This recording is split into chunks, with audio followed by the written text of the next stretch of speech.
Hello everyone, welcome to my YouTube channel that is Education Platform. Today we will discuss about a very important topic that is double fertilization. और ये जो process है इसको हम post pollination event भी बोलते हैं because ये पोलिनेशन के बाद का इवेंट है। तो फर्स्ट पॉइंट हमारा है इसमें कि जो फर्टिलाइजेशन का प्रोसेस है वो किसने डिस्कवर किया, वो थे स्ट्रेसबर्गर जिन्होंने 1884 में इसके बारे में डिस्कवरी की थी। उसके बाद हमारा सेकंड पॉइंट है कि जो डबल फर्टिलाइजेशन का प्रोसेस है वो किसने डिस्कवर किया था, वो थे हमारे नवाशिन साहब 1898 में फ्रिटिलेरिया और लीलियम के अंदर इन्होंने डबल फर्टिलाइजेशन के प्रोसेस को डिस्कवर किया था। थर्ड पॉइंट हमारा है कि जो पोलन ट्यूब हमारी बनती है उसको कौन स्टिमुलेशन प्रोवाइड करता है, तो स्टिमुलेशन कौन प्रोवाइड करता है, स्टिग्मा। ठीक है, स्टिग्मा जो है एक शुगरी सब्सटेंस रिलीज करती है जो कि पोलन ट्यूब को स्टिमुलेशन प्रोवाइड करता है एंट्री के लिए, कहाँ पे, माइक्रोपाइल एंड में। उसके बाद फोर्थ पॉइंट है हमारा कि जो पोलन ट्यूब है उसके अंदर दो गैमेट होते हैं, एक तो जाता है हमारा एग की साइड और दूसरा जाता है हमारा पोलर न्यूक्लियाई की तरफ, तो ओव्यूल के अंदर ये एंट्री करते हैं। उसके बाद हमारा फिफ्थ पॉइंट होता है कि जो पोलन ट्यूब है उसकी एंट्री के प्रोसेस को हम क्या कहते हैं। पोलन ट्यूब जब एंट्री करती है फर्टिलाइजेशन के प्रोसेस के लिए, तो माइक्रोपाइल एंड में जब वो एंट्री करेगी उस प्रोसेस को हम क्या कहते हैं, पोरोगैमी। देन जो पोलन ट्यूब होती है वो न्यूसेलस के सेल्स को क्रॉस करते हुए पहुंचती है एम्ब्रियो सैक के अंदर। Then one of the male gamete move towards the egg cell. Pollen tube के अंदर दो गैमेट होते हैं, उसमें से एक जो गैमेट है वो मूव करता है एग सेल की तरफ एंड फ्यूज करता है न्यूक्लियस के साथ में और सिनगैमी के प्रोसेस को कंप्लीट करता है। देन वो फॉर्म कर लेता है डिप्लॉयड जाइगोट को, क्योंकि हमारा जो पोलन ट्यूब के अंदर गैमेट था वो हैप्लॉइड था एंड जो हमारा एग था वो भी हैप्लॉइड था, और दोनों मिलके क्या फॉर्म कर लेते हैं, डिप्लॉयड जाइगोट बना लेते हैं। The other male gamete move towards the polar nuclei located in the central cell. जो दूसरा मेल गैमेट है वो जाता है पोलर न्यूक्लियाई के पास एंड वहाँ पे फ्यूजन का प्रोसेस कंप्लीट करेगा, और उस फ्यूजन को हम क्या कहते हैं, ट्रिपल फ्यूजन। ठीक है, एंड वो क्या बना लेता है वहाँ पे, endosperm, that is primary endosperm nucleus.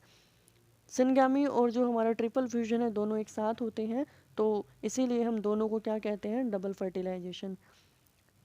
Next is in angiosperm, two male gametes are carried to the egg by the pollen tube is termed as सिफोनोगैमी। तो जो दोनों मेल गैमेट है एग तक जब वो पहुंचते हैं उस प्रोसेस को हम क्या कहते हैं, सिफोनोगैमी। ठीक है, पोलन ट्यूब के थ्रू जो दोनों मेल गैमेट है वो जाएंगे एग सेल तक, तो उस प्रोसेस को हम क्या कहते हैं, सिफोनोगैमी। नेक्स्ट है central cell after the triple fusion, because जो सेंट्रल सेल थी जहाँ पे पोलर न्यूक्लियाई थे वो ट्रिपल फ्यूजन करती है, दो पोलर न्यूक्लियाई थी और एक हमारा मेल गैमेट था, ट्रिपल फ्यूजन को कंप्लीट किया इन्होंने और उसके बाद ये बना लेते हैं प्राइमरी एंडोस्पर्म सेल। ठीक है, प्राइमरी एंडोस्पर्म न्यूक्लियस था उससे बन जाती है हमारी primary endosperm cell. Central cell को हम क्या कहेंगे, प्राइमरी एंडोस्पर्म सेल, और ये डेवलप कर लेती है एंडोस्पर्म, जबकि जाइगोट क्या करता है, जाइगोट डेवलप हो जाएगा एम्ब्रियो के अंदर। नेक्स्ट हमारी जो एंडोस्पर्म की टाइप है वो तीन होती है, न्यूक्लियर, सेलुलर और हेलोबियल। न्यूक्लियर में फ्रीली न्यूक्लियाई डिवीजन होगा, सेकंड में जो है न्यूक्लियाई के साथ साथ साइटोप्लाज्म भी डिवाइड होता है, और थर्ड में दोनों प्रोसेस होते हैं। ठीक है, न्यूक्लियाई भी डिवाइड होगी और साइटोप्लाज्म भी कुछ सेल का डिवाइड हो जाएगा।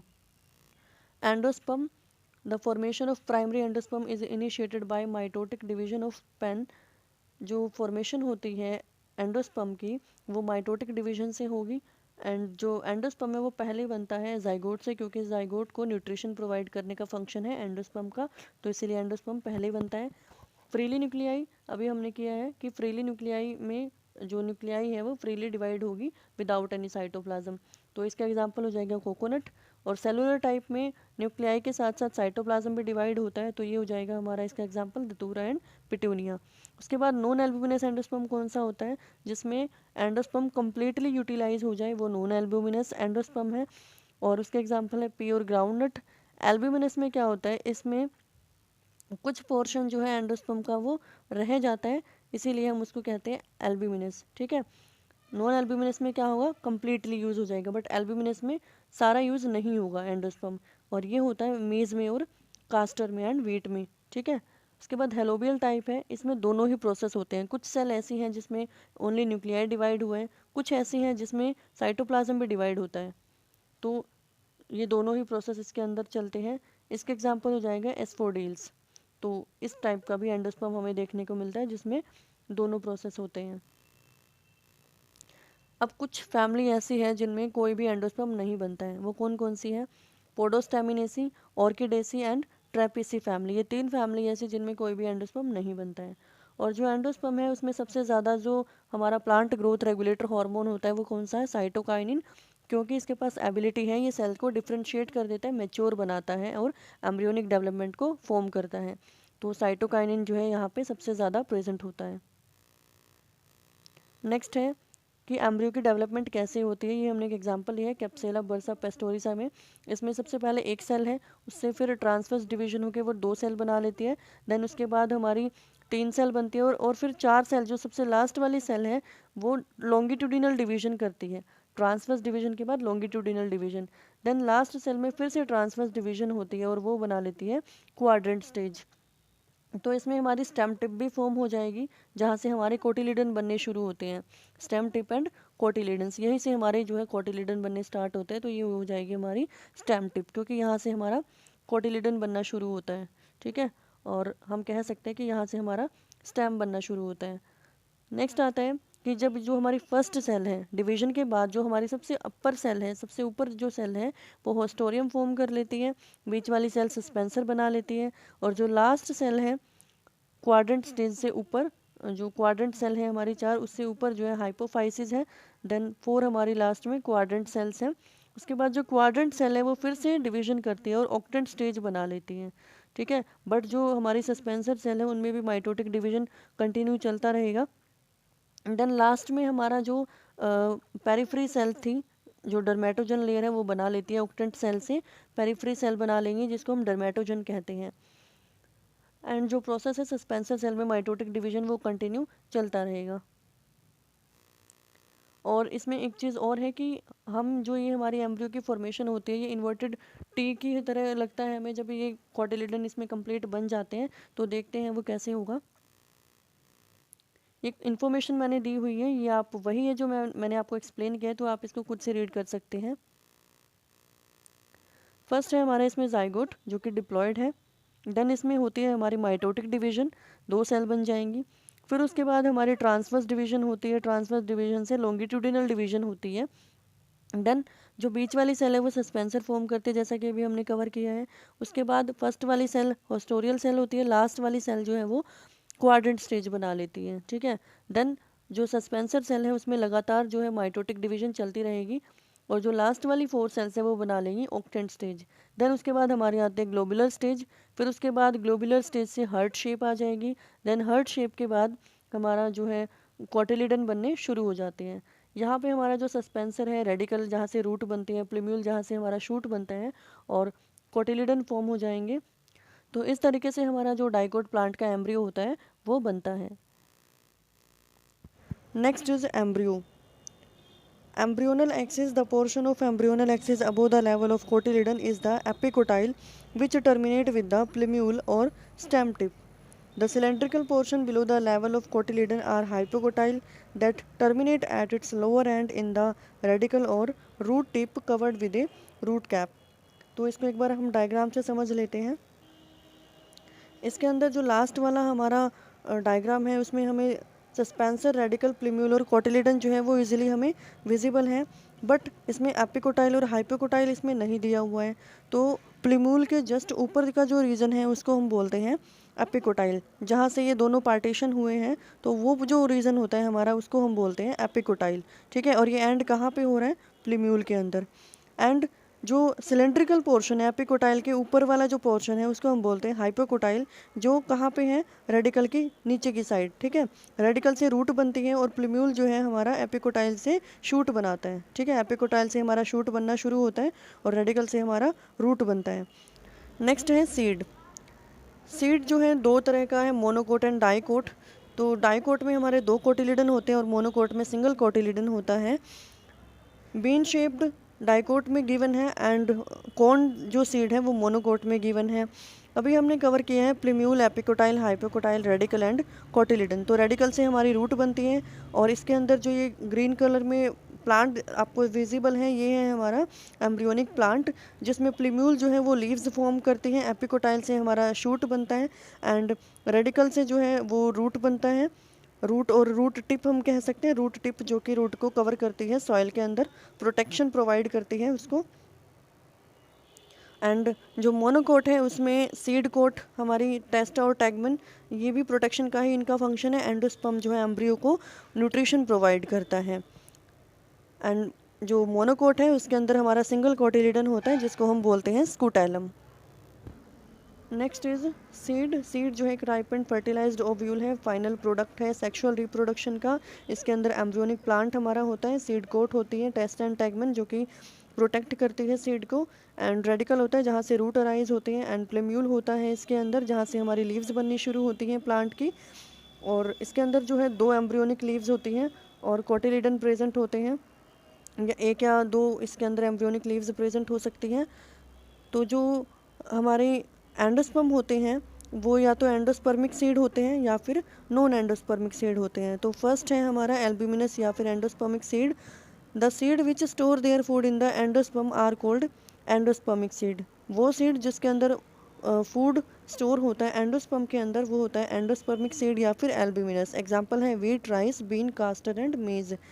एंड एक्स एल्ब्यूमिनस जिसके अंदर फूड स्टोर होता है कोटिलिडन के अंदर, वो होते हैं हमारे नॉन एंडोस्पर्मिक या फिर एक्स एल्ब्यूमिनस सीड। इसमें हमारा जो एग्जांपल है वो हो जाएगा P, gram and groundnut. And next है इसमें कि जो कुछ सीड होते हैं जैसे कि ब्लैक पेपर है, बीट है, इनके अंदर हमारा न्यूसेलस जो है वो परसिस्टेंट करता है, यानी कि रह जाता है। मतलब कुछ में होता है न्यूसेलस कम्प्लीटली यूटिलाइज हो जाएगा, बट किसी किसी केस में न्यूसेलस जो है वो परसिस्टेंट करता है, तो उस केस में हम उस न्यूसेलस को बोलते हैं पेरिस्पर्म। ठीक है, वो क्या बन जाएगा, पेरिस्पर्म बन जाता है। As the ovule mature develops in seed. जैसे जैसे ओव्यूल मैच्योर होगा वो कन्वर्ट होता है सीड के अंदर, और ओवरी जैसे जैसे डेवलप होगी वो कन्वर्ट होती है फ्रूट के अंदर। दोनों प्रोसेस साथ साथ चलते हैं। एंड जो ओवरी की वॉल होती है सबसे ऊपर जो उसकी वॉल प्रेजेंट है वो बना लेती है फ्रूट की wall, that is pericarp. And double layered formed by integument, जो इंटेगुमेंट्स होते हैं वो बनाते हैं seed coat, that is testa and tegmen.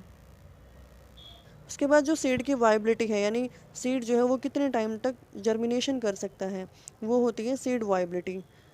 The period for which the seed retain their power of germination is called seed viability. जैसे कि example है इसका, seed viability in oxalis is few month. Oxalis के अंदर ये कुछ महीनों तक इसकी वाइबिलिटी प्रेजेंट होती है। A 2000 year old viable seed of date palm Phoenix dactylifera was found during an archaeological exhibition and King Herod's palace near the Dead Sea. तो जो डेट पाम है उसका जो सीड है उसकी वाइबिलिटी 2000 ईयर से भी ज़्यादा हो सकती है, और ये हमें मिलता है किंग हेरोड पैलेस जो कि डेड सी के नियर बाय है। नेक्स्ट है सीड डोरमेंसी। जब किसी सीड के अंदर सारी मेटाबॉलिक एक्टिविटी स्टॉप हो जाती है तो उस प्रोसेस को हम बोलते हैं सीड डोरमेंसी। जब सारी की सारी मेटाबॉलिक एक्टिविटी स्टॉप हो जाएंगी और फेवरेबल कंडीशन नहीं होती है सीड के लिए, एंड वो जर्मिनेशन भी नहीं करेगा उस कंडीशन में, तो उस प्रोसेस को हम कहते हैं seed dormancy. Next is structure of monocotyledon seed. इसमें हमारा एक ही कोटिलिडन होता है जिसको हम स्कूटैलम बोलते हैं, एंड कोलियोप्टाइल होता है, प्लीम्यूल होता है जहाँ पे हमारी एम्ब्रियोनिक लीव्स होती हैं, रेडिकल होता है जहाँ से रूट बनती है एम्ब्रियोनिक, एंड कोलियोराइजा से हमारी रूट कैप बनती है जो कि रूट को प्रोटेक्ट करती है। एंडोस्पर्म जो कि एम्ब्रियो को न्यूट्रिशन प्रोवाइड करता है, एंड एलुरोन लेयर है जो कि प्रोटेक्शन का काम करती है। Monocotyledon seed, embryo of monocotyledon possess only one cotyledon. इसमें एक ही कोटिलिडन होता है, एंड कोटिलिडन को हम क्या कहते हैं, स्कूटैलम बोलते हैं। और ये कहाँ पे प्रेजेंट होता है, एम्ब्रियोनल एक्सिस पे। ठीक है, towards one side of embryonal axis. Lower and पे क्या होगा, इसके रेडिकल होता है, रूट कैप होती है जो कि अनडिफरेंशिएटेड शीथ भी इसके साथ होती है, कोलियोराइजा जो कि रूट कैप फॉर्म करती है। And epicotyl has a shoot apex and a few leaf primordia enclosed in a hollow foliar structure that is coleoptile. Coleorhiza क्या होता है, अनडिफरेंशिएटेड शीथ है जो कि रूट कैप बनाती है, एंड कोलियोप्टाइल जो कि शीथ कवरिंग प्लेम्यूल होता है। ठीक है, जहाँ पे हमारी एम्ब्रियोनिक लीव्स होती हैं। Next is fruit. फ्रूट में be defined as a mature and ripened ovary The ovary begins to enlarge simultaneously with the development of seed and ultimately becomes fruit. जैसे जैसे ओव्यूल से हमारा सीड बनता है वैसे वैसे ओवरी से फ्रूट बनना शुरू हो जाता है। दोनों प्रोसेस जो है साइमल्टेनियसली होते हैं। एंड जो ट्रू फ्रूट होता है वो सिंगल ओवरी से बन जाता है। अ फ्रूट इज फॉल्स और spurious pseudocarp when other floral part also take part in the formation of fruit. जब ओवम ओवरी के अलावा कोई और पार्ट भी कंट्रीब्यूशन करता है फ्रूट फॉर्मेशन में, तो उस प्रोसेस को हम बोलते हैं शूडोकार्प, या फिर उस फ्रूट को हम बोलेंगे स्पूरियस फ्रूट या फिर फॉल्स फ्रूट। जैसे जैसे इसमें एग्जांपल हो जाएगा litchi, apple and pear. Fruit resulting from inferior ovary are false as well as of such an ovary has a part of thalamus fused with it। तो कुछ flower हमारे ऐसे होते हैं जिसके अंदर ओवरी जो है वो कम्प्लीटली थैलेमस में फ्यूज होती है, यानी कि ओवरी जो है वो थैलेमस के अंदर ही प्रेजेंट होती है, और वहाँ पे जो हमारा फ्रूट बनता है उसमें थैलेमस भी अपना कंट्रीब्यूशन करता है फ्रूट फॉर्मेशन में, या फिर थैलेमस के अलावा अगर कोई और पार्ट भी फॉर्मेशन में हेल्प करता है फ्रूट फॉर्मेशन में, तो उस टाइप का जो फ्रूट होता है हमारा उसको हम बोलते हैं फॉल्स फ्रूट। एंड इसमें हमारे एग्जांपल हो जाते हैं mulberry, pine and apple. Fruit first है true fruit originate from ripened ovary, जो कि हमारा ट्रू फ्रूट है राइपेंड ओवरी से बनता है। सेकंड है हमारा जो कि थैलेमस से बनता है, इसलिए हम इसको फॉल्स फ्रूट कहते हैं।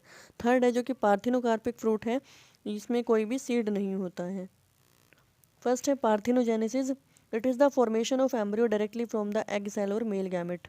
एग सेल से या फिर मेल गैमेट से डायरेक्टली एम्ब्रियो जो है वो बन जाता है। That process is known as parthenogenesis. Next है apogamy. It means development of sporophyte out of any gametophytic cell without fusion of gamete. Gametophyte से इसमें स्पोरोफाइट एम्ब्रियो हमारा बन जाता है बट बिना किसी फ्यूजन के। ठीक है, गैमेटोफाइट से स्पोरोफाइट इसमें एम्ब्रियो बन जाएगा। नेक्स्ट है एपोस्पोरी। इसमें फॉर्म होता है गैमेटोफाइट, पोलन ग्रेन या फिर एम्ब्रियोसेक बनता है फ्रॉम अ स्पोरोफाइट। यहाँ पे स्पोरोफाइट से गैमेटोफाइट बनता है बिना किसी म्यूसिस डिवीजन के, तो इसीलिए इस प्रोसेस को हम क्या कहते हैं, एपोस्पोरी। अब नेक्स्ट इसमें आता है parthenocarpy. Formation of fruit without fertilisation. जब बिना किसी फर्टिलाइजेशन के फ्रूट बन जाता है, that process is known as parthenocarpy fruit. ये हॉर्मोन्स की वजह से हो सकता है, म्यूटेशन की वजह से हो सकता है, हाइब्रिडाइजेशन की वजह से हो सकता है, या फिर किसी इन्वायरमेंट फैक्टर की वजह से भी हो सकता है, जैसे कि टेम्परेचर है, केमिकल फैक्टर्स हैं, या इंडोल एसिटिक एसिड है, या फिर जिब्रेलिन है, या फिर कोई और सिंथेटिक हार्मोन है, तो उससे भी जो हमारा प्रोसेस है पार्थिनोकार्पी का वो हो सकता है। Next is apomixis. ये जो टर्म है ये दी थी विंकलर साहब ने 1908 में।